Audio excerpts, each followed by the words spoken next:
Seni son gördüğümde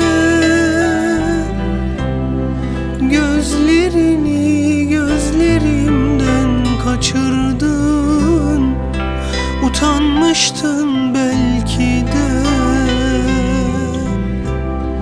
yüzüme bile bakmadın. Seni son gördüğümde gözlerini gözlerimden kaçırdın. Utanmıştın belki de, yüzüme bile bakmadın. Bana yanlış yaptığının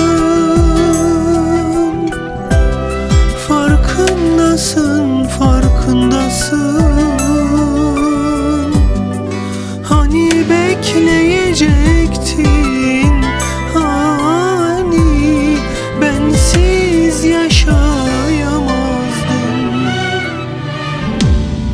Demek ellerin oldun, oldun.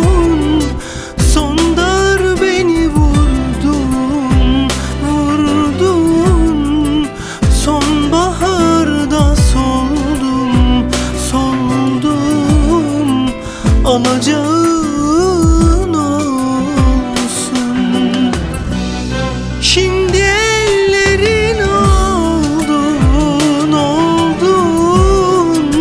Son darbeni vurdun, vurdun. Sonbaharda soldum, soldum. Alacağın